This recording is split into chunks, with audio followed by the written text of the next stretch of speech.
మాటలు కొత్త కొత్త వేషాలు వేసుకొని కొత్త సీసాలో పాత సారా అన్నట్టు మళ్ళా బయలుదేరినారు ఎన్నికలకు ముందు.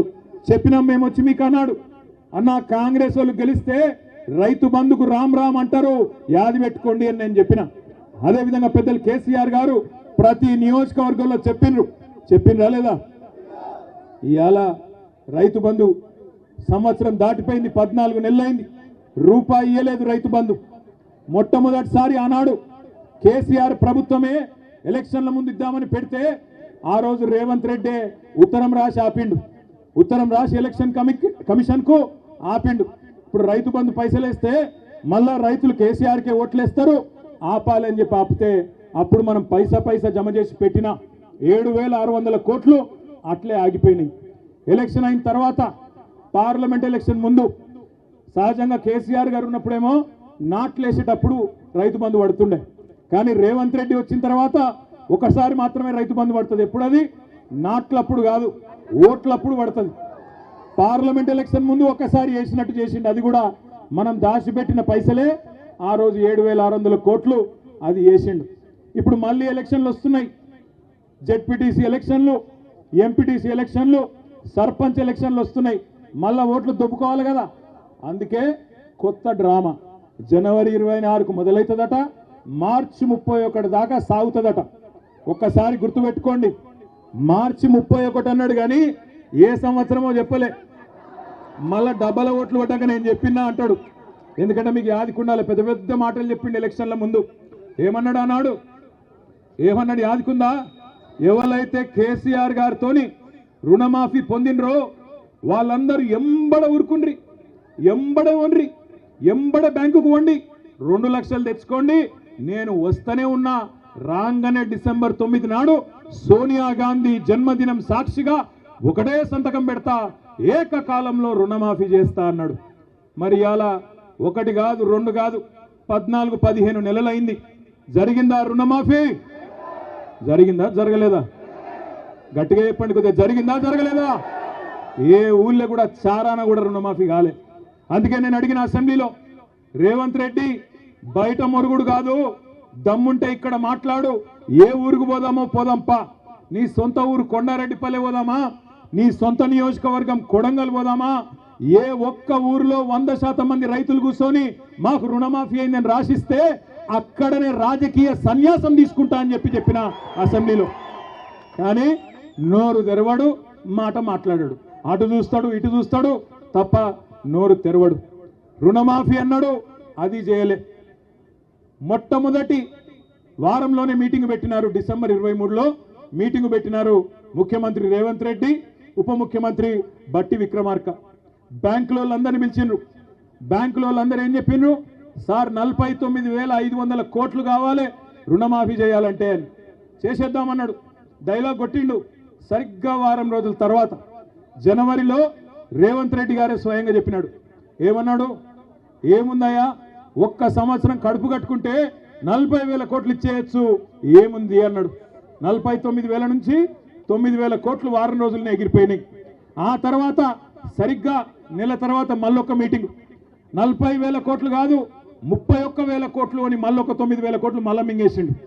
ఆడికెళ్ళి వెంటనే క్యాబినెట్ మీటింగ్ జూన్లో, క్యాబినెట్లో 31,000 కాదు 26,000 కోట్లే అని చెప్పి బడ్జెట్లో కూడా 26,000 కోట్లు అని పెట్టినారు.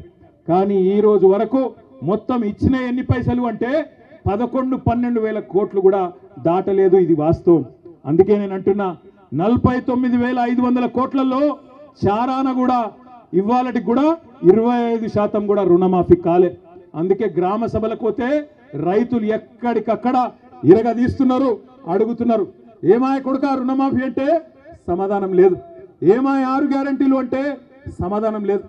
ఆ రోజు మాట్లాడిండు పెద్ద పెద్ద మాటలు ప్రతిపక్షంలో. కేసీఆర్ 2 పంటలకే ఇస్తున్నాడు రైతు బంధు, నేను 3 పంటలకు ఇస్తా అన్నాడు. 3 పంటలకు ఇస్తా అన్నాడు మగోడు. మరి ఇవాళ ఏమైంది? 3 కాదు 1 పంటకి ఇచ్చేనికే కింద మీద అవుతా ఉన్నాడు. కేసీఆర్ బిచ్చమేసినట్టు 10,000 ఇస్తున్నాడు, నేను 15,000 ఇస్తా అన్నాడు. పడ్డాయా 15,000 ఎవరికన్నా? ఇవాళ మాట మార్చి సిగ్గు లేకుండా 15,000 కాదు చారిత్రాత్మక నిర్ణయం తీసుకున్నాం 12,000 ఇస్తున్నా అని సిగ్గు లేకుండా చెప్తా ఉన్నాడు. మోసం చేయడం కూడా చారిత్రాత్మకమట. రేషన్ కార్డు ఇవ్వడం కూడా చరిత్రాత్మకమట. సంవత్సర కాలం నుంచి ఈ రాష్ట్రంలో రైతులను గరీబులను సావగొడుతున్నారు. ఏంద్రా అంటే రేషన్ కార్డు కావాలంటే దరఖాస్తు, రైతు భరోసా అంటే దరఖాస్తు, కులగణన అంటే దరఖాస్తు. రాష్ట్రంలో ఎవరన్నొకరు సంతోషంగా ఉన్నారా అంటే ఒకలే ఒక్కరు ఉన్నారు. ఎవరంటే జిరాక్స్ సెంటర్లో తప్ప ఎవడు సంతోషంగా లేడు. ప్రజలకు పెట్టిన దరఖాస్తే పెట్టి పెట్టి పెట్టి పెట్టి ఆస్టకు వచ్చింది. ఏంద్రా నాయన వీడు సప్పుడంట కేసీఆర్ ఉన్నప్పుడు టంగు టంగు మన పైసలు పడుతుండే, ఈ ప్రభుత్వం వచ్చినాక దరఖాస్తులు పెట్టుడు దండాలు పెట్టుడు తప్ప ఏమీ లేదు అనే కాడికి వచ్చింది. ఒక రైతు బంధు మాత్రమే కాదు, ఎన్ని మోసాలు జరుగుతున్నాయో. రుణమాఫీ కానీ, రైతు బంధు కానీ, బోనస్ అన్నాడు, 500 రూపాయలు ఇస్తా అన్నాడు క్వింటాల్కి. ఒక్క దొడ్డు వడ్లకే కాదు, సన్న వడ్లకే కాదు, అన్ని పంటలకు ఇస్తా అన్నాడు. మొత్తం మేనిఫెస్టోల్నే పెట్టిండు. పడ్డాయా బోనస్ ఎక్కడన్నా? ఇప్పుడేమో మాట మార్చి సన్న వడ్లు వండిస్తేనే నేను బోనస్ ఇస్తాను సన్నాయి నొక్కులు నొక్కుతున్నాడు. ఇక వ్యవసాయ మంత్రి అయితే సన్న వడ్లకు బోనస్ ఇచ్చింది చాలా బాగుంది, రైతు బంధు వద్దంటున్నారు రైతన్నలు, అందుకే బోనసే ఆలోచిస్తున్నామని చెప్పి ఆయన చెప్తా ఉన్నాడు. అంటే వీళ్ళ ఉద్దేశం ఏంటి అంటే, ఇది గుర్తుపెట్టుకోండి జాగ్రత్తగా నల్గొండ బిడ్డలు, ఇవాళ స్థానిక సంస్థల ఎలక్షన్లు ఉన్నాయి కాబట్టి, సర్పంచ్ ఎలక్షన్లు ఉన్నాయి కాబట్టి మళ్ళా రైతు భరోసా డ్రామా.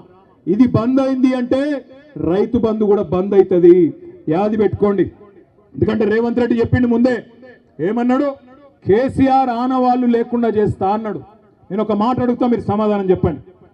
ఆరోగ్యశ్రీ అంటే ఎవరు యాదికి వస్తారు మీకు? వైఎస్ఆరా? ఆరోగ్యశ్రీ అంటే ఎవరు యాదికి వస్తారు? రైతు బంధు అంటే ఎవరు యాదికి వస్తారు? ఎవరు? అందుకే రైతు బంధు బంద్ చేద్దామని చూస్తున్నాడు. ఎందుకంటే రైతు బంధు ఎన్ని పైసలు వేసినా రైతులు కేసీఆర్నే తలుసుకుంటారు, నన్ను అయితే దేకరు. కాబట్టి దీన్ని ఎట్లన్నా ఖతం చేయాలని చెప్పి గుంపు మేస్త్రి గారు పన్నాగం పన్నిండు. అందుకే నేను చెప్తున్నా మీకు, జాగ్రత్తగా ఉండండి, జాగ్రత్తగా వినండి. ఒక్కొక్క ఎకరానికి మనకు రేవంత్ రెడ్డి ప్రభుత్వం, కాంగ్రెస్ ప్రభుత్వం రైతులకు బాకీ పడ్డది. 2023 యాసంగి పంటకు మీకు 2500 రూపాయల పైగీతం, 2500 రూపాయలు బాకున్నాడు.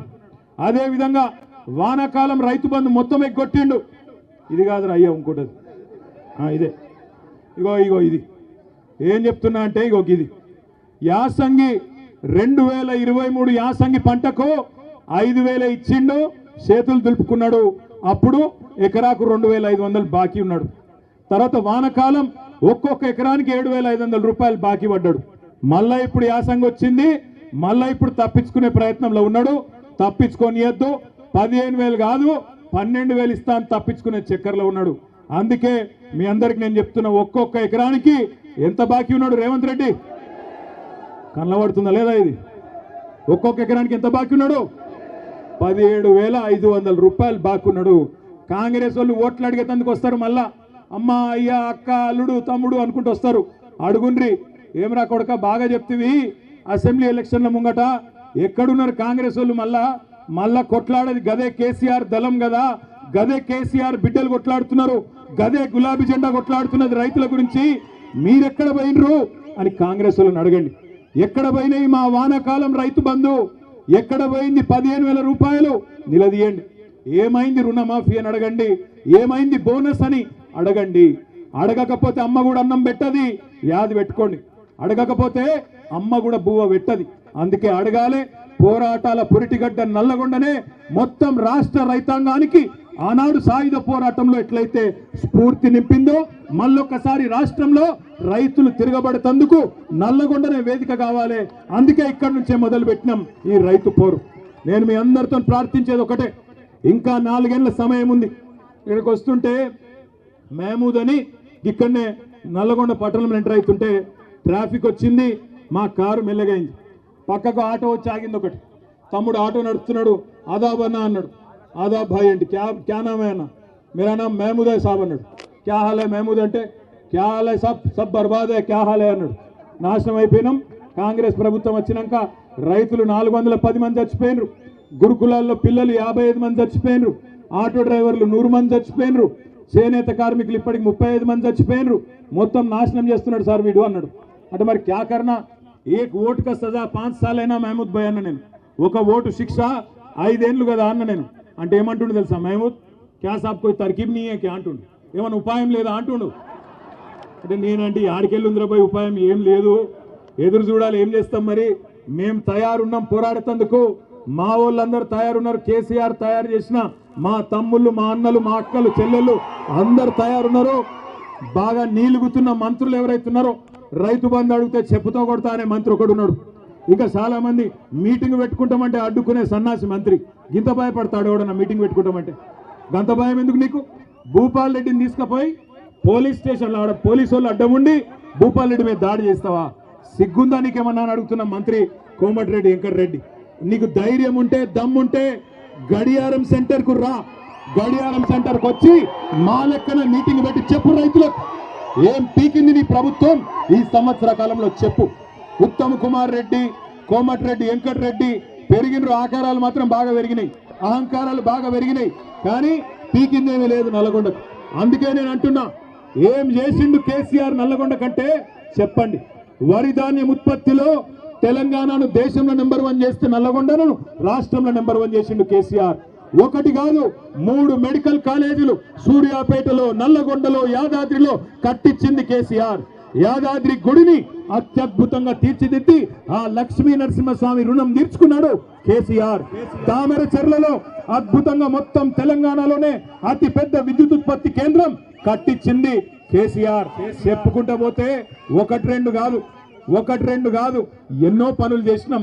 దమ్ముంటే క్లాక్ టవర్ కు రా, మా భూపాలన్న వస్తాడు, మా జగదీశ్ అన్న వస్తాడు, వాళ్ళు నీ సంగతి చెప్తారనే మాట కూడా నేను తెలియజేస్తా ఉన్నా నల్లగొండ రైతు బిడ్డలకు. ఎందుకంటే మనం ఆఖరికి హైకోర్టు కూడా ధన్యవాదాలు చెప్పాలి.